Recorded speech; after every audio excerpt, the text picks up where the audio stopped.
Hello,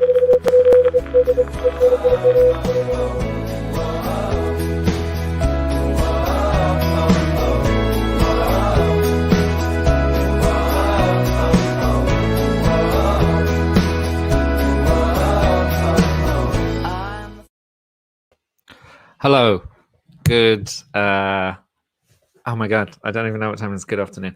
My name is Simon Scriver. You're all very welcome. I've rearranged my room because, well, my house, my apartment, because it was getting too messy in terms of the amount of live streams we're doing. And also I'm doing Ring Fit Adventure, Nintendo Ring Fit Adventure, if anyone has that on Nintendo Switch. So I needed more space to run and do the Nintendo Switch stuff.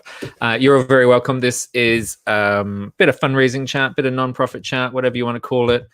No one can remember the full title. I can't remember the full title. So I'm going to be with you for the next half hour, maybe more-ish. I'm supposed to be doing a lobster chat at 4:30. If any of the lobsters are watching, I'm probably going to be late. But we'll see how we go. So what are we going to do today? What are we going to talk about today? There's a few things I want to talk about today, if we can get through them all. Let's see. And so you're all very welcome to comment wherever you're watching it. If you're watching this on LinkedIn, Twitter, Facebook, whatever, you should be able to comment just there, and I'll keep an eye and read out interesting and controversial comments. And also, if you want to join the conversation, if you want to come on, if you can't get enough of video chat right now, then you can come on. You can go to fundraisingeverywhere.com/TV. fundraisingeverywhere.com/TV, and you can watch this. You can watch a bunch of other stuff as well.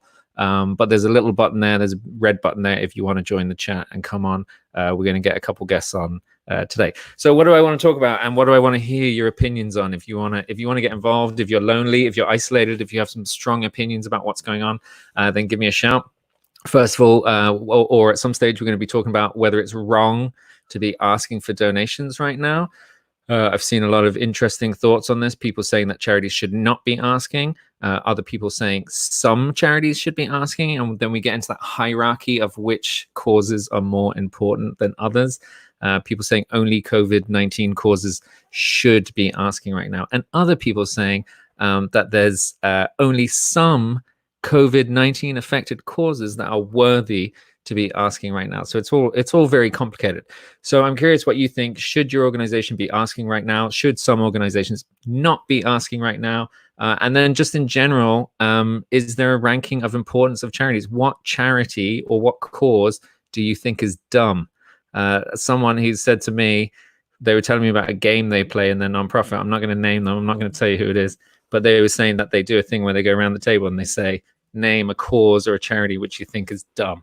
Or not worth giving to, which is pretty harsh. But then you think of like homeopathic charities, and you realize that they're probably dumb. And me personally, this is controversial. I don't think I'd ever donate to a university. Is that controversial? Because I did not enjoy my time at university, and I don't want to give my money to any university. So do you have a cause that you think is stupid? Do you think animals are stupid? Do you think universities are stupid? Do you think the arts is stupid? Do you think hand cream is stupid? What is it that you would not donate to? I'm curious. Then I want to talk about fundraisers getting furloughed. And I have a guest who we're going to bring on very shortly, Nikki Wrench, not Nikki Bell, different Nikki Wrench. She set up a Facebook group for essentially fundraisers who get furloughed. So I want to understand what furloughing is. I want to understand how to pronounce it. And then I want to understand what's happening with this group, and essentially what are fundraisers going through who are being told that they can't work. They can't work. Suddenly, some of them are losing income, a lot of income. Some of them are being told that they're not allowed to learn. They're not allowed to continue personal development while they're off work, which seems insane. So I'm going to ask Nikki Wrench in a second. I'm going to ask her to explain this to me so I understand it better. If we have time, we'll talk a little bit about Zoom fatigue and just video chat fatigue, because it is just unbearable, isn't it? Everyone wanting to do a video call constantly, like friends I haven't seen in like 10 years suddenly want to do a video call. What is going on? So let's talk about what your thoughts are. Come on to another video chat and have a little moan about Zoom. But what is the equilibrium for this? How are we going to manage this? Because this is out of control. And then we'll just do a general COVID-19 chat. So before I bring on my first guest, Nikki Wrench, let me just see what people are saying. There's a few comments here already. Beth Ann Locke. Hello, Beth Ann. How are you? I bet Beth Ann is sickened because she can't travel around the world anymore with all the stuff going on. Hi, Simon. I think that charities should be engaged with their donors, and that includes asking, but being thoughtful to what you are asking for. 100%, Beth Ann. Yeah, I mean, I'm all for we can be asking. You can ask at the best times, you can ask at the worst times, but it's all about how you do it, and it's all about not being tone deaf. That's a great comment, Beth Ann. So if anyone has any other comments on Twitter, LinkedIn, whatever, just reply to wherever you're watching this stream, and I'll see it, or come across to fundraisingeverywhere.com/TV. Okay, I'm going to bring in Nikki if she's around at the moment. So please welcome my guest to the show. Here's Nikki Wrench. Hello, Hi. Nikki. Hi, you okay? Can you hear me? Yeah, I can hear you perfect. Yeah, good quality. What was that, sorry? How are you? You okay? Oh, I'm good. I can't hear you, it seems. Can you No, not? I'm good, thank you. I can hear you now. Okay, well, I mumble at the best of times, so I'm going to try and speak really clearly. How are you surviving COVID-19? Who are you stuck in your house with? Who are you ready to kill? I'm stuck in the house with my husband and my daughter, who's 15. Okay. Weirdly, it's my husband I want to kill and not my daughter. Yeah. We're getting on great. He's just decided that now's the time for him to, do everything around the house that's always needed Really? doing. Yeah, which I wouldn't mind, but he's like, "Come on, do it with me." I'm like, "No, Yeah. go. I Is want some space." he any good, or is he like me and useless at that stuff? So he just makes it worse. Yeah, Yeah. I feel Okay. like I I get should you. be, I hear. but I'm just Yeah. gonna All right. let's go on to Let's the move other on. questions. Let's move on. So Nikki, you're a fundraiser. You're a professional Yes, fundraiser. yes. And what's happened to you and your position during all this? So I found out, I think it was last Monday, that the roles of regional fundraising manager, which is what I do, our roles were going to be furloughed. So there's 7 of us across the UK. But then I work for the Make-A-Wish charity. So our roles have been furloughed with effect from Friday. So yesterday was officially my first furlough day. Okay. And yeah, it's weird. Yeah. It's weird. I think as fundraisers, we're a bunch of doers. You never stop, do you? I always say that Yeah. fundraising's not a job. It's just who you are, and Yeah. you're a fundraiser 24/7. So to not be able to do that is really, really strange. Yeah. Because I mean, it is a job that seeps into everything you do, isn't it? Just in conversation with people, when you're walking down the street and you see something and you're always thinking, okay, how could this work as a fundraiser, or how could it come into play? And now you're feeling like you can't do anything about any of those Yeah. ideas. I think I was chatting to a fantastic lady called Fiona on Friday, who actually got in touch with me through LinkedIn and asked if I'd like some coaching with her while I was on furlough. Yeah. And I was chatting to her, and she was like, "So how are you feeling?" I was like, "Oh, compared to everything else that's going on, I'm fine." And she's like, "Yeah, but how are you really feeling?" I was like, Yeah. "I'm fine." And then Yeah. gradually she broke me down, and it was just like, what is my purpose if I'm not a fundraiser? Like, what do I do? This is who I am. And like you say, everyone that you talk to is a potential donor, supporter, volunteer, and all of a sudden Yeah. that's gone. Yeah. So yeah, I feel like I've lost a limb. Oh, so well, okay. Let's go back a second. So people who are maybe in a country, because you're in the UK, I'm in Ireland. People who maybe haven't seen this furlough thing yet, because I imagine most of us had never heard of it until the COVID-19 I starts to haven't. roll out. So what is it? Like legal, from a legal point of view, what's happening, and what does it mean for you?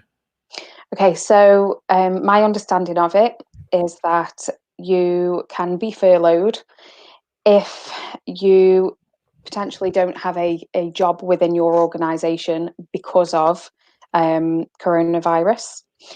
However, your job should still be there for you when all this is over and done with. Okay. So it's if your company or your charity needs to essentially would have had to make you redundant. Um, so that they don't make you redundant, the government have come up with the furloughing scheme where they will cover 80% of your wages as long as that charity or company keeps you on the books. Okay. So essentially it's so that not everybody becomes unemployed and businesses are able to stay afloat. That's from my understanding. The difficult part of that, I think, from a charity point of view, and I'm hoping that they look into this closer as the days and weeks go on, is that charities rely completely, on a small number of staff, but also heavily on volunteers. But part of the furloughing scheme is that you can't do anything for your charity or company, including volunteering anytime, because the government's essentially paying you because your employer has no work for you to do. So then for you to volunteer for them, it's like you're saying, well, pay this person because we're not, but they're going to work for us still anyway. So that's where a lot of us are lost, because I work for Make-A-Wish, or until furloughed, I work for Make-A-Wish. But I also volunteer massively for Make-A-Wish as well. So my whole everything that I do, all of a sudden I can't do any of it. And I would imagine there's an awful lot of people in the same boat. Yeah. So I mean that's weird, because not to pick on Make-A-Wish or anything, but say just any organization out there who's going through something like this. I mean, could you not argue that the fundraisers, they could be working, that they could be still working online, they could still be making phone calls. A lot of your job is face-to-face stuff, but it's not all face-to-face stuff, and businesses and other charities are adapting to this. So do you feel like there's stuff you could be doing? And would you have happily carried on as is and adapted to everything that's going on, and that's your job just changes? Yeah, so we, as a team, we're sort of looking at the things that we desperately want to do all of the time, but we never get the time to do. So we all take on a lead role. The regional fundraising managers all have a lead role. So mine was DonorFlex. So I was heavily involved in a project where we were getting DonorFlex to be working in the right way for our organisation. We have a member of the team whose lead role is marketing, a member of the team whose lead role might be local runs. So we were all trying to focus on perhaps things like that, as opposed to the everyday third party events that happen that we're so used to, taking up a lot of our time. However, because of the simple lack of income coming in, I think that they knew that it was going to get to the point where even by doing all of those things, we weren't going to bring enough money in to even cover our costs, let alone pay for any wishes that we might be able to still do. So what they've done is our team's got 7 regional fundraising managers and 2 senior fundraising managers. So the 2 seniors have stepped up and they've stayed on and taken on anything that we could hand over. So they're looking after all of that for us, bless them. And the rest of us have been furloughed. So there's a couple of other people. So we've got the guys that would normally work on events. They're all coming together to see what they can do, perhaps virtual challenges and things like that. But I just don't think we wouldn't have been able to raise enough money during this time to warrant keeping us on, and every penny we have needs to be spent on wishes and on our wish children. I can get it, because it's like it's the unknown versus a guarantee. Here's what the state's going to pay, and we can, we know what we can do. Whereas, people claim to be kind of fundraising experts throughout this. No one really knows what response rates are going to be. No one really knows what people are going to do with their money. So I can see how it's a safer option. And I think as well, as much as, I'll shout from the rooftops that a wish is something that every poorly child should have. And that's coming from, I had a wish when I was younger. That's why I do what I do now. But on the context of things, when we look at everything that's going on in the world at the minute, would you be going out there and saying to people, give us your charity money to grant wishes, when actually there's an urgent need for that fundraising in other places at the moment. So, you know, we could be going out there and doing an urgent appeal right now, but actually it wouldn't be appropriate, because there's a much more urgent need out there for, you know, research, for food banks. Well, Not I'll come back to you on wishes. that. I'm going to come back to you on that and Oh, okay. challenge you on that one, because I'm curious to know Okay. what you think is more important or less important. But in terms of your own personal circumstances now, when does this go until? Do you know when you'll be back to it, or what's the long term? I think we are under the impression it's probably going to be for at least 8 weeks. Okay. I think that's the sort of the first guideline. However, I believe that you have to be furloughed for a minimum of 3 weeks. So if we had some dramatic change and you know, everything went back to normal in 3 weeks, we could go back. Okay.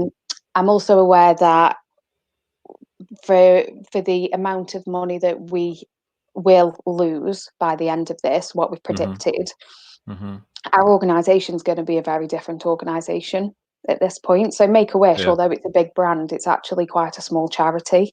Yeah.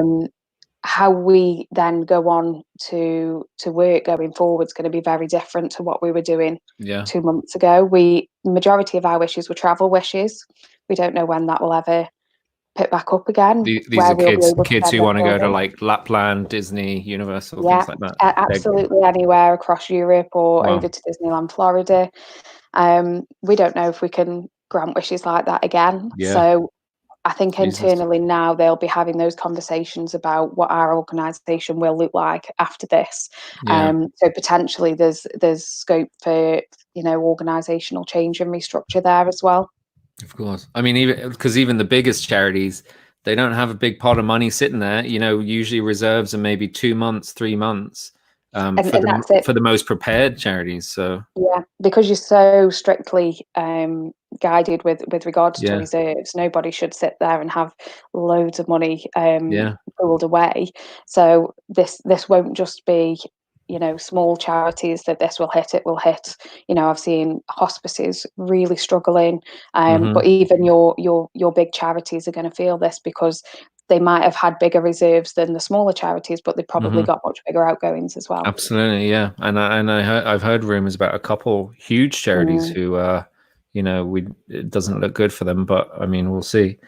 Okay, so the reason I suppose I associate you with this, obviously you're going through it. A lot of people are going through it, but one of the things that you've done is you've set up a Facebook group for people like this, for people who are going through what you're going through. Yeah, I think it was just the first thing that I did on the day that I found out that I was being furloughed. It might have been the day after. I was chatting to somebody on fundraising chat, and Do you ever just like chill out? Do you ever oh just no, like read or no, something? I'm trying. I'm really trying. I got through 2 pages of a book yesterday, but I couldn't do it. I'm such a loser. I've signed up to do an online Excel course so that I can like really master Yeah, pivot tables for when I'm back. My boss yeah, will be yeah, thrilled. But yeah, so I was on fundraising chat, and yeah, I was talking to people, and everyone was feeling the same. You know, what yeah, do I do if I don't do this? If I yeah, don't do my job? Um, and I jokingly said to somebody, "Oh, we should set up a group." And then I thought, actually, we should set up a group, because I've been really lucky. I've had some brilliant colleagues and really exceptional mentors in the past, and I've still got that group of connections now. So if I need anything, I've got a group of people that I can go to. We've got our WhatsApp groups, and I can say, I can ask them anything, and I know that they're there, and they call it our safe space. And actually, a lot of people don't have that. yeah, And as well as not having that, we're also in a really weird time of the world at the minute, where we can't even go for a coffee with someone. We can't go around and get a cuddle off our mum. You know, it's one of those things. So these groups are more needed now than yeah, ever. So I thought, actually, it might be all right if a few people want to join and chat to me. Then at least there's somebody there that's in the same boat. And then it yeah. turned out lots of us are being furloughed. So yeah, there's quite a few people joining now. Yeah. So if people want to find it, what's it actually called on Facebook? It's called the Furloughed Fundraiser Chat. Furloughed Furloughed fundraiser. Fundraiser Chat. And is this true that you guys were talking about actually proper job swap? That you Yeah. can't volunteer for your own organization, but there's nothing to stop you volunteering for a different organization. So you're Yeah, we've almost had quite a like few pairing happen it. already. Yeah. So Yeah, we've opened it up. So originally it was a case of if you've been furloughed, come and join this chat. yeah, And then we started saying, well, actually, if you've lost your team because they've been furloughed, actually you might be feeling on your own as well. yeah, And you might need some help. So we've got people that have come on that have perhaps been left behind as the only fundraisers, and they're now saying, I could really do with some support with this, that, or the other. And yeah. then people within the group that have got those skills have volunteered to help that charity. That's amazing. So yeah, I'm really chuffed with it. Yeah, I'm really chuffed that it's giving people something to do. It's giving people that purpose. And yeah, like I say, for me, that's the big thing. Like, what am I if I'm not a fundraiser? Whereas we can carry on being fundraisers now, but yeah. making sure that we're doing the right things for our own charities as well. And I think it's amazing because it's just other people who are going through what someone's going through, and I think that's what we really need right now is, there's lots of training and lots of information out there and stuff, but what people seem to be really looking for is just like someone who understands what they're going through, because we all feel very isolated and we all feel very alone. So for you to do that group where someone, like you said, someone feels like they've lost a big part of them, they feel lost, they don't know what to do next, then suddenly here's a group with hundreds of people in who are going through the same thing and have some suggestions. Yeah. I love it. It's great. And I think, like I say, when I was chatting to Fiona on Friday, the coach, she said to me, it's really okay to feel fed up with this, because I am one of those really irritating people that is always, up here. And when I'm asked about, how you feeling, I'm fine. I'm fine. And she Yeah. was like, it's okay not to be. And by the end of it, I was like, actually, Fiona, I'm really not okay with this. Yeah. I'm a bloody good fundraiser. Yeah.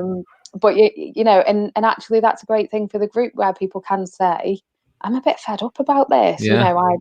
Why me, I suppose, in a way. There's a lot of people saying, why was my role chosen over others? And Sure. it's nice to have other people in the group to say, like, I worked with some of these people, and I can go back and say, this absolutely isn't a personal thing, because you're an amazing fundraiser. Yeah. So, Some people just need a bit of reassurance. They can take it almost personally, I think, is the feeling there. And that's the worst bit. I don't want, like, I don't want anyone to come out of this and go back feeling like they've not done a good job, because we're all brilliant at what we do, and it's an absolute pleasure for me to work with so many fundraisers. I do some work. I'm on the committee for the IOF West Midlands. And just the people that you get to talk to, they're just wonderful. They're just wonderful. And it's like, we need those people to go back feeling their best when all this is over. So I do love fundraisers because they're like they're a weird mix between positive and really like, we can do this, we can change it, but they're also quite cynical, and like they'll have a little moan and stuff, and I love that. Like, it's very real, it's very human. We're open. I think you have to be. You have to be, don't you? Yeah, especially when your job is like 90% no's or 90% rejection. You have to have got to just put that smile on, haven't you? Yeah. Just be like, that's fine. I'm gonna ask you about these causes that you think are not worthy or are worthy. I'm gonna cut you out of context. But there's a few people on here. Angela has said, well done, Nikki. Aaron Clary has said, can you add me, Nikki? Aaron, don't be so lazy. Go find it on yourself on Facebook. So if you go on Facebook and add yourself, Aaron is there, because Aaron says he's going through the same thing. He's a fundraising manager in the UK, and he's also been furloughed. So it looks like he's going to join your group. Sorry to hear that. Aaron. Yeah, sorry to hear that, Aaron. But yeah, if you search Facebook for fundraising, furloughed fundraisers chat. That's it. Then you'll find it. And Nikki Wrench is obviously one of the admins. Mark Hughes has said, well done, Nikki. Very candid and honest of you to discuss your work situation. Hopefully you can get back to making dreams come true very soon. I love Make-A-Wish. I did a bit of work with Make-A-Wish in Ireland, and there's such a sweet little bunch. But you're right, it's like such a tiny there's like a tiny infrastructure because it's so volunteer based, and because it's like the way it works. It's such a small organization for the impact it has. Yeah, I mean, Make-A-Wish UK and Make-A-Wish Ireland are actually two separate charities. But when I put a post on LinkedIn last week about being furloughed, somebody from Make-A-Wish Ireland got in touch with me just to say how sorry they were to hear that, and you know, and I just thought that's for me the beauty of fundraising and charity, that everyone's just, they want to help each other, don't they? So yeah, that's lovely. Laura's there. She says hello. And Beth Ann Locke is talking about, I believe her partner is a major donor, by the way. I'm reading that anyway. So in terms of, I mean, this is kind of stepping aside from the furlough bit a little bit, but I'm curious about your opinion. You're putting me on the spot now. Yeah, I'm going to put you on the spot. Like, but I'm genuinely curious about this, because even in the best of times, there's like, I think we all kind of rank charities in our heads, or how important a cause is. And one of the things you said there was about, like, obviously some of the Make-A-Wish programs should be impacted, so we shift money to this COVID-19 thing, which is a bit more pressing. Is it more pressing? Is it more pressing now? Like, do people's wishes, do the kids' wishes still not take a precedent? You know, because I just think, like, even before COVID-19, we had people who were, you know, starving to death, people who couldn't access clean water and stuff like that, and we give money to that, but we still also give money to wishes, to universities, to political parties. So at what point is a place that you give money to, at what point is it stupid and not worthwhile, and at what point is it relevant? Like, what cause would you Nikki never donate to? Oh God, I'm with you on the education side of things. Yeah, really. And I hate to say it, because I'm you know, really close to people that have worked and, you know, being fundraisers for universities, but for me, yeah, it's all about the for children is top for me. It just stems. I'm not a career fundraiser, I suppose. I don't do this because I love being a fundraiser. I'm a fundraiser because I fell in love with a particular cause.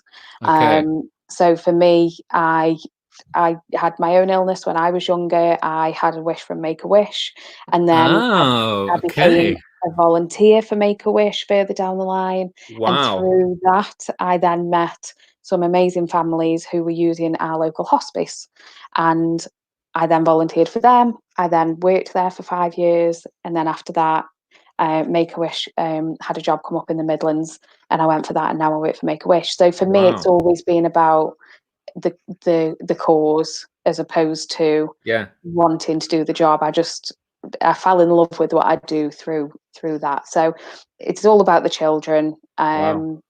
Hospice care, having worked in a hospice for 5 years, one of the most amazing places I've ever had the privilege to be in.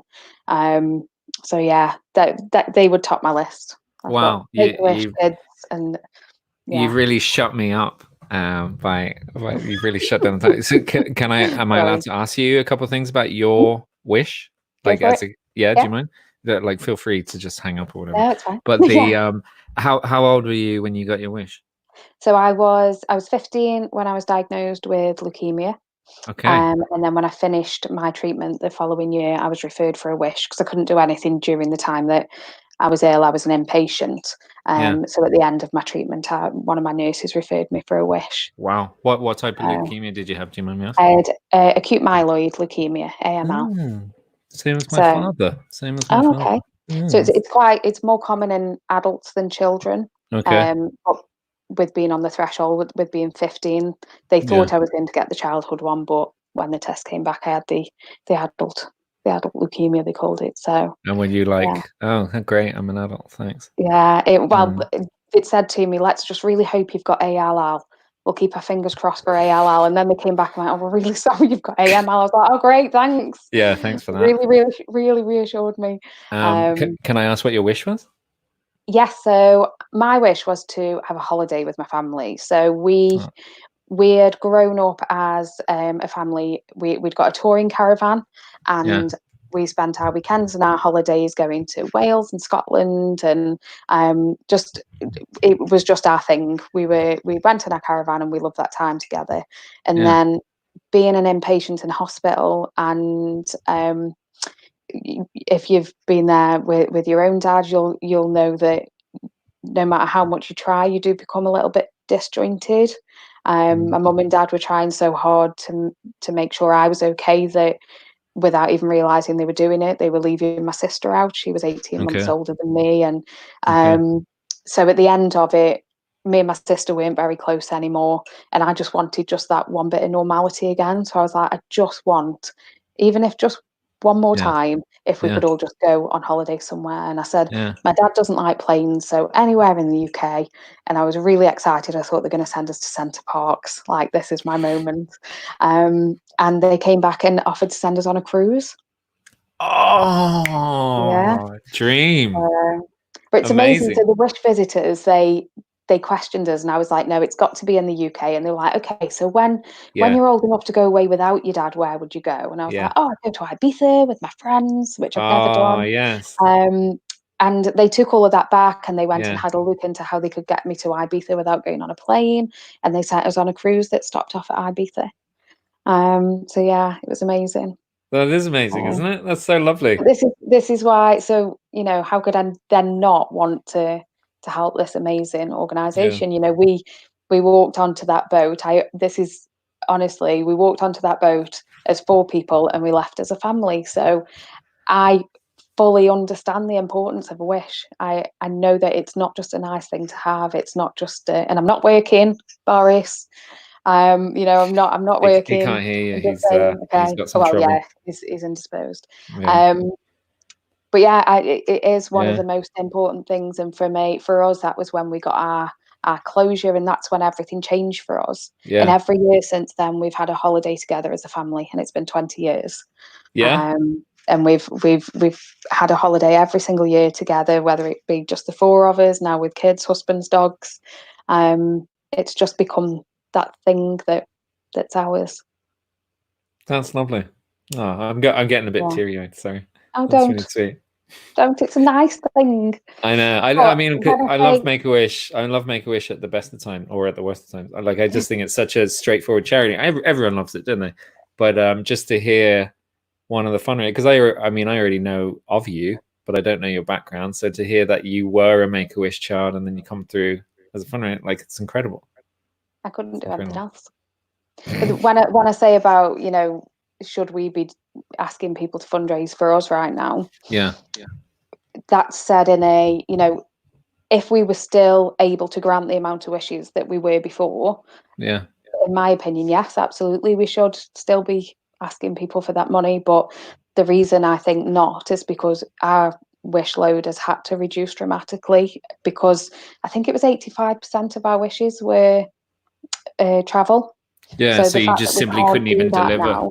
Should we be saying to people, please continue to fundraise for us, even though we can't grant those wishes, when there are charities out there right now that desperately need that urgent fundraising?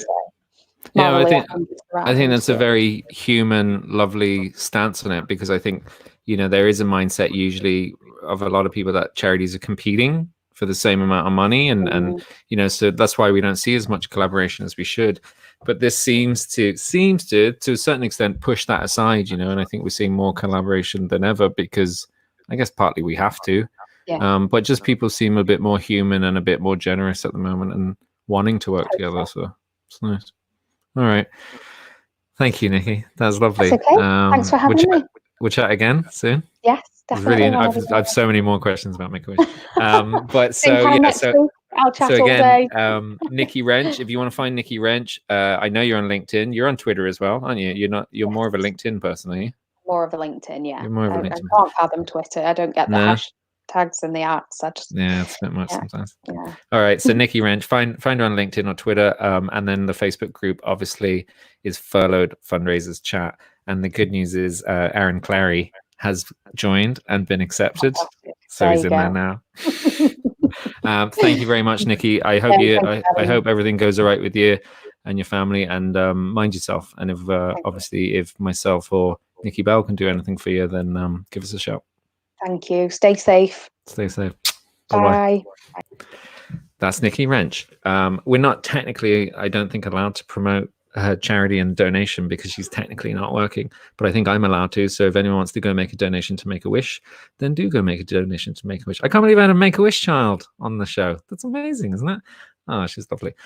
So if anyone, if Aaron or anyone else who's furloughed has some strong opinions that they want to share, then please do feel free to come on.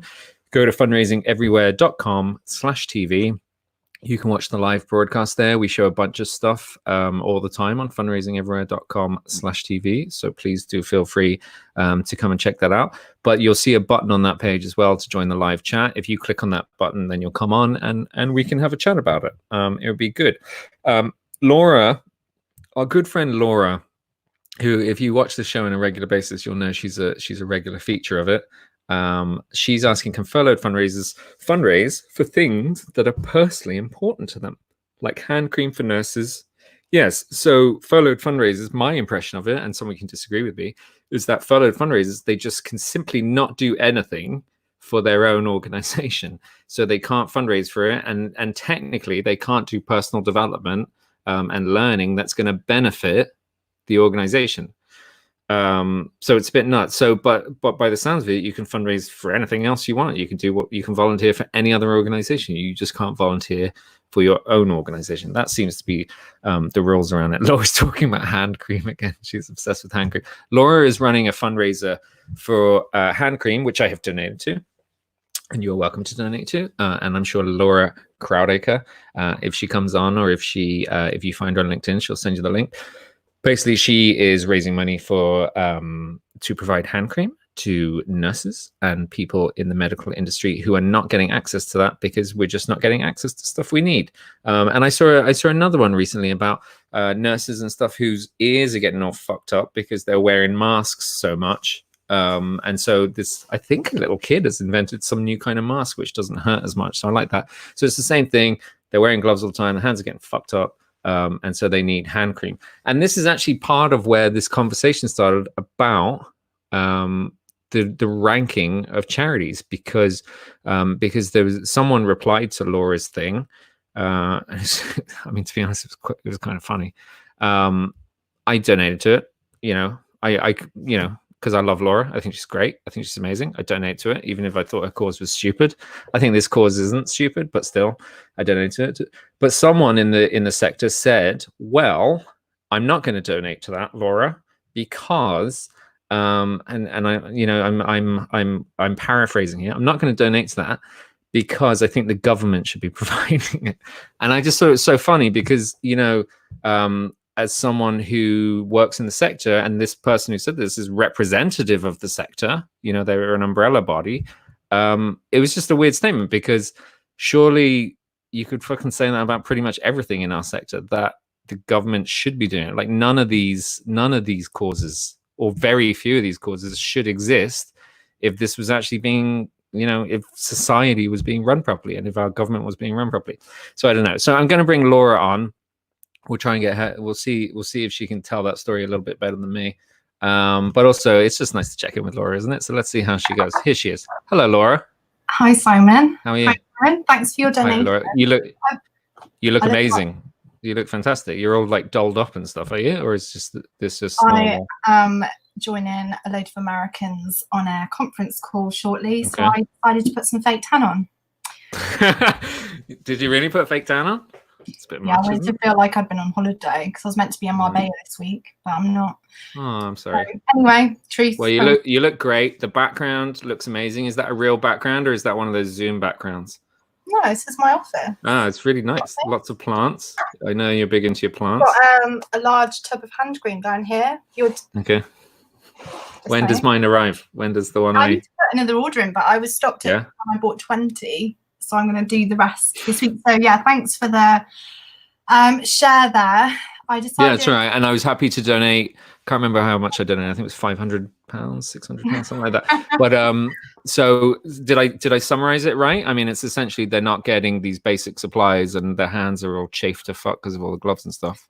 Yeah. So we were clapping out of our windows last Thursday, and my next door neighbour is a surgeon looking after pregnant women. And after with the clapping, I noticed she wasn't clapping, but she was cheering, and I was like, "Are you okay?" And she was like, "Yeah, my hands are really sore because we've been washing them so much." And they were saying that they couldn't get hand cream in any of the supermarkets, and all, like, it was all sold out. Yeah. And then I was talking to a couple of other people about it, and I thought, like, I woke up one day and I was like, maybe I should just launch a GoFundMe. Yeah. You're putting your sanitizer on right now, making me think about it. And so essentially I launched it, and I think we're at like £563 right now, because I had an offline yeah, it's good. donation.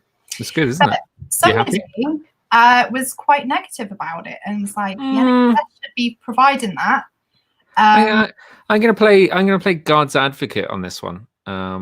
You know, I think I'm on the same page with you, but you know, this is a talk show of sorts, so I'm going to challenge you on this. He was a little negative, but at the same time, he was, you know, he did just kind of say, "I'm not going to donate to that. It's not for me," which we're entitled to, aren't we? Aren't we entitled to just be like, "No, I don't want to donate to that." For me, it's not right.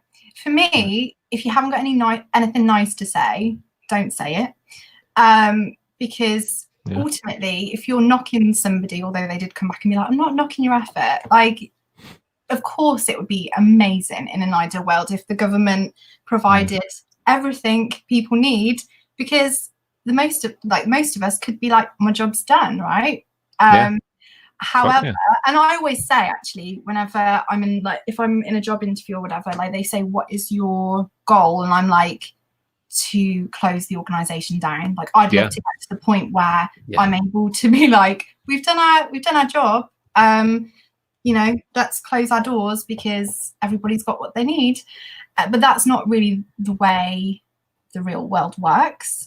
And so I think that perhaps that person that tweeted me had just got out of bed on the wrong side, and maybe that's a bad day. I mean, the reason it really struck me, and I suppose why I'm talking about it, is because it sparked that conversation again, which I always find interesting, with which causes are worthwhile or not, you know, and obviously that's a personal preference, that we have causes that resonate with us that don't, and it's not, you know, there's lots of causes that I'll never donate to because I'm just like, whatever. And I don't go around kind of, you know, I don't publicly say I'm not going to donate to them, except maybe my university. You know, I'll publicly say I'll never donate to my university. So things like that. But it was weird because he's from an organization that represents all charities, you know, anyone who wants to be a member. And then to say publicly that this particular cause, you know, it's not. Like, what if they were a member of this organization that he's representing? Is that not kind of like, oh, why am I a member if you don't think I'm worthwhile? Yeah. I mean, one day when I'm doing an open plenary at that conference of that person's organisation, I'm like, remember when you said? So yeah, I mean, essentially, my passion for this is three ways, really. I've got a next door neighbour who's literally out the house 18 hours a day. Yeah. You know, performing surgery on people that are really sick and all the rest of it, and looking after lots of poorly pregnant women. And I've got a cousin who's on BBC Breakfast News talking about, I put it on my LinkedIn page yesterday if anyone's interested in watching her. Her name's Dr. Amy Jones. She's one of the leading intensive care doctors in the UK. She has moved out of her family home for the foreseeable because she's got vulnerable people at home, and she's an intensive care doctor. And her doctors and nurses that are working with her have basic needs such as hand cream that just make their day just that tiny bit better if they're having to link a dying patient with a family on FaceTime and hold patients' hands. You know, she talked about it really candidly. People have been, you know, 175,000 people watched the Facebook upload of that yesterday and shared it. My inbox was going crazy. Now, for me, if you can make somebody's day just that tiny bit better, who's on the front line, we're all sat at home. Like, I'm sat at home, you know, working hard for our clients that we're fundraising for. But you know, this is my kind of ethos. If you can't really say anything really positive when somebody's trying to do something nice, then that says more about them than it does about you. Yeah, I think not I think that's a fair point. It's difficult times, and people are, you know, constantly getting out of the wrong side of bed. People aren't sleeping. I'm one of the people, which is why I got fake tan on, just so I look a little bit more. Yeah. How's your hands? How's the quality of your hands? I mean, I was gifted for my birthday Jo Malone hand cream, but I'm all good. But I mean, I can't really complain about anything. I mean, I'm at home, I've got food, I've got a job that I love. We're helping loads and loads of charity clients that their campaigns are flying. My son is in isolation for 12 weeks, but he's got an Xbox. I mean, that's nice. Can't really complain about that. I mean, it could be a lot worse, couldn't it? I mean, like your neighbor who's in surgery and who's in, you know, on the front line all that time. Fuck, that's tough, man. Well, I mean, when my cousin did the interview on BBC Breakfast News yesterday, you know, she was saying, you know, only 50% of my patients are surviving. I've got patients that are critically ill in their 20s, 30s and 40s. My nurses are crying after every shift because they're holding the hands of people that are dying. And if you don't stay at home, this will end up being you. She was really candid. Like she's an intensive care doctor. She's head of clinical services for the Welsh Air Ambulance. And she's an army reservist doctor who's been on like 3 tours in Afghanistan. And she's a mom to like a 3-year-old. And sorry, this is your neighbor. This is my cousin. Oh, sorry. Yeah. So all of the people in the Cradace, or as you like to say, the Crowdacre family. It's like, not pronounced Cradace, is it? Yeah. That sounds like a fake name. I mean, yeah. I wonder if your neighbor just wasn't clapping because the clapping's for them. She was crying, like because like overwhelmed because people. Oh no, she was like a little bit like, but she was cheering and like shouting for everyone, and then asked everybody in our street, does anybody need any grocery shopping doing tomorrow? I can get up at 5 and go do it for you. Like she's just amazing. But going back to GoFundMe and fundraising, like if I was furloughed right now, I was saying this to one of my neighbours out the window the other day, like I literally would be losing my marbles a bit, because you know I love my job and I love working on campaigns that create social good, and that was why I put the thing in the chat box, because I was like, can they fundraise for things that they're still passionate about and still feel like, you know, they're fundraising for something. And it sounds like that's kind of one of the you know, I don't know if it's necessarily planned things that's come out of this Facebook group from Nikki Wrench is people finding an outlet for their fundraising, you know, so they want to fundraise and here's an organization that they can fundraise, or here's a cause that they're passionate for. It's a very strange situation where, you know, I don't know if you heard Nikki speaking there, but she's a Make-A-Wish child who grows up. Yeah, she's amazing. And she volunteers and then she becomes, do you know, so it's not like she's a professional fundraiser. She's just locked into Make-A-Wish. So then to be told that you can't fundraise for that, like that's tough. It's tough. Yeah, and I think there's a real sense of feeling not hopeless, but like you just don't know how to help. Like I've certainly felt like that. You know, how can I help people? What can I do if you can't go out? You know, how do you make a difference? And one of the things that I do love though that I've been telling clients, obviously it's kind of just like me rambling away on the phone to them, but I'm saying like, how many Facebook followers have you got? And they're like, this is like a side note to calls about the work that we do for them, and they're like, oh, we've got like 12,000 people, and I'm like, that's on average like 1,000 people a month that are having a birthday. Why don't you reach out to them and be like, will you donate your birthday to us? And see what they say. So loads of people have been talking to me about this in like my pro bono help. If anyone that's watching wants free help, people will know. You can message me on LinkedIn and I will do a call with you for free.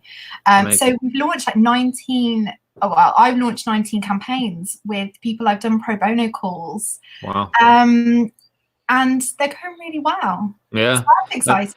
I mean, the vibe from everyone, and I'm curious to hear anyone who has experience of fundraising or sending out appeals during this.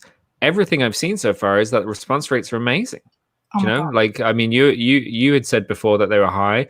Wow, Mark they're like Phillips, more- I saw on Twitter saying that they've sent one out, and he's like, if you're not sending out an appeal, you need to send one out now because the results are amazing. Everyone's saying it, so people are being very giving at the moment, but we have that fear of asking, I think, because it feels like an imposition right now. Yeah, I mean, obviously, without sounding like a plug for the organisation I work for, That's fine. we do telephone fundraising, and we normally see like 20% conversion on like lottery upgrade, for example. Like at the moment, we're seeing like 43 to 48% conversion, like on some of the campaigns, and like they're all performing like so much higher. Regular giving us, cold leads, like, oh my gosh, like it's so amazing. And what we're finding is people, when we're ringing them, I'm listening to calls throughout the day, and they're saying, oh, thank you so much for phoning me. I've wanted to know how to make a difference, but I just haven't known. Like, and I've been sat here trying to work out like how I can help, because people are struggling. And then when you hear them say that, and you hear them, you know, so grateful and thanking you for phoning them, and they're like, how much more can I donate a month? And we're like, you can do whatever you want. Like, it's completely No, you can't donate anymore. But yeah, it's so nice. And going back to the Twitter conversation we had about like if people should be fundraising for things the government should be providing, when I was getting comments like that, people were inboxing me on Twitter saying, are you okay? Like, you know, that don't take it personally that people are negative at times. Like, as a fundraiser, it can be really difficult to not take things personally. And like, I had quite a lot of NHS staff that like aren't fundraisers. We see the tweets, and they messaged me saying, it's our most requested item right now. Yeah. Our nurses will be so happy. Like, you know, can we send you pictures so that you can thank the donors from our nurses? And I was like, this is one of the best things about being a fundraiser. Yeah, it's fucking awesome. Like, fair play to you. I think it's great. It's not for everyone. You know, other people want to put their money elsewhere, but for some people, it just strikes the right chord at the right time, and they have money to spare, and that's people fucking like fundraising. That's fundraising, like man. There's what? People like me, yeah. there's like millions of causes out there, and we don't all think of them in exactly the same way. You know, but almost all of them, it doesn't make them less worthy. Unless you're a university or a homeopath charity, then you're fucking stupid. But there you go. Oh, you're a big homeopath, aren't you? No. Okay. I'm vegan for 12 years, but like same thing. As far as that goes. So, Laura, what is the name of your organization? Because you're always very careful not to mention it. But what is it? So I work for an organisation called Unity 4, and we do telephone fundraising. We do lead gen. Obviously fully GDPR compliant, and we do Facebook lead gen in like 5 different markets, so like all over the place. Ooh, I need to talk to you, not on air, about a telephone virtual conference that we have in the pipeline, so I want to talk to you about it. Yeah, okay. A telephone virtual conference. Yeah, I'm whispering it. You're not supposed to shout it. So, we'll talk about it another time. But if people, you're still giving out free advice, you're still a wealth of information, and so people can find you on LinkedIn, Laura Cridace, and they, if they do a search for you, they can just ping you a message and add you. Yeah, if they want to ping me a message, I'm now back on Twitter. For a bit while we're in lockdown. I thought I'd bring that back. Oh yeah, because I was off for like 2 years. Yeah. On Twitter, I'm at Always Colour. UK spelling. Yes, UK spelling. But mainly people have been messaging me through Facebook because of the COVID charity preparation support group. It's got a very long name. That's your group? No, it's not my group. Howard Lake set it up, and it's got about, oh, you're not on Facebook, are you? It's got about 12,000 people. Nikki Bell's on there. I'm not Nikki Bell. I know, but she's part of the group. Okay, that's cool. No, I'll check it out because we do have fundraising everywhere on Facebook. So I'll check it out. Okay, so lovely to see you, Laura. I'm gonna start to wrap it up, and I'm gonna say goodbye. I know, I've got to jump on my call with my American. Yeah. So. Do find Laura. She's really useful, really interesting. Laura, we'll talk again about stuff, and hopefully I'm your number one fan, right? Apparently. I know. I'm blessed. Hashtag blessed. But we hope we'll get a chance to chat to you again in an upcoming broadcast.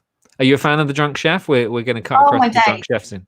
You love it? Don't even. When I was cooking last night, I was going to live stream it and tag Millennial John. No, he's not millennial, is he? He's like whatever he is now. Who, and he was John saying, Matt? Yeah, he was saying, what was he saying? He's like a fucking boomer or something. What's but he was oldest claiming to be a millennial, wasn't he? Yeah, I was cooking last night and the night before, and I was going to live stream it on Facebook. I think he's looking for guest cooks. You should talk to him. Well, I could do a lot of vegan stuff.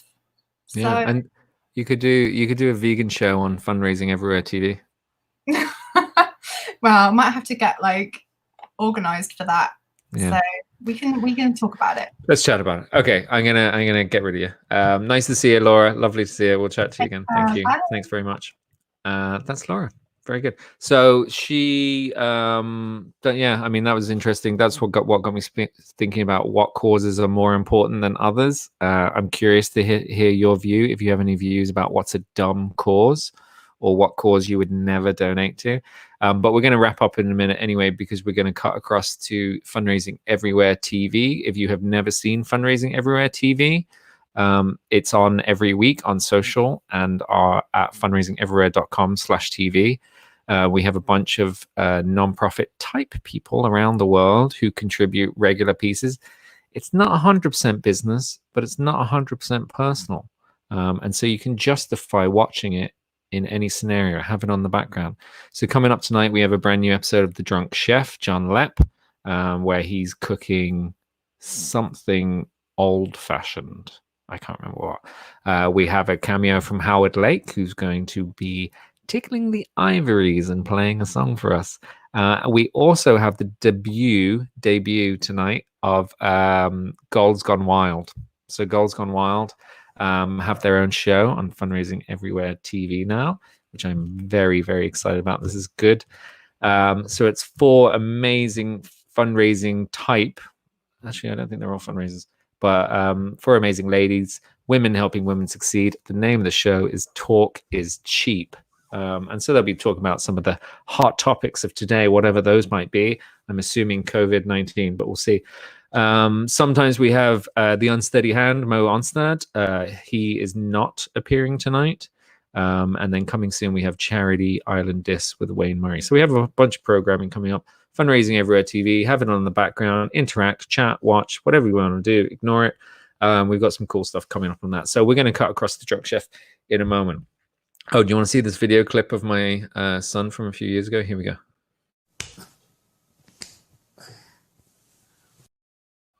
Yeah, that's Harrison. Right here. So let's have a look at what we have coming up. Before we go across to the Drunk Chef, let me have a look at what we have coming up in on Fundraising Everywhere. So we've got a bunch of events coming on. Obviously, we do regular training at fundraisingeverywhere.com all the time. But obviously, with all this stuff going on, we're trying to ramp it up. We're trying to do more social events and whatnot, more things like that. So you can see coming up, we've got virtual networking drinks. Let me make this a bit bigger. We've got virtual networking drinks coming up. That is this week on April 8th. Is that tomorrow? I think that's tomorrow. So we've got, you can just pop in, you can have tea, you can have alcohol, whatever you want. We're just going to mill around and have some video chats. All are welcome. It's a networking thing if you want to keep your networking going on. We've got virtual karaoke coming up. The date is to be confirmed. That is my fault, and I apologize for that. I need to be in the right frame of mind to do karaoke. We've got I Wish I Thought of That coming up on April 21st. Tickets are still available for that. That is a paid event. It's not a free event. It's a paid event, but it's very reasonably priced. The Charity Film Awards is going to be streaming everywhere. That's on April 21st as well, after I Wish I Thought of That. So we'll be doing the Charity Film Awards through Fundraising Everywhere, which is exciting. We've got a members clinic coming up on the 23rd. And then we've got Alice Ferris is doing a training session on April 30th. So already the kind of month is pretty full, but actually we're adding a couple things beyond that. We've just locked in, I believe, this Thursday, a face-to-face panel discussion, which all are welcome to. And I think that's going to be streaming everywhere, but I'll let you know if you keep an eye out Fundraising Everywhere on our social media, then we'll announce that soon. But yeah, please do come to our events. Learn if you want it. If you can't be asked to learn, then don't bother to learn. I'm not pressuring anyone to do fucking anything at the moment. If you want to just chill out and do, if you want to just have it on in the background, then it's nice to have a bit of a connection and stuff like that. That's it.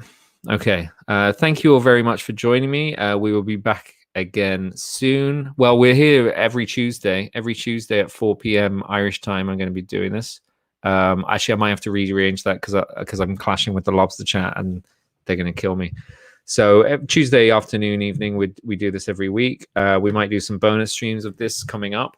But that's all for me for now. We'll chat again soon. We've got more to chat about this. We'll get some more interesting guests on. I really enjoyed Nikki Wrench today. That was really interesting. Fascinating. Get her back on again. And Laura always is very interesting.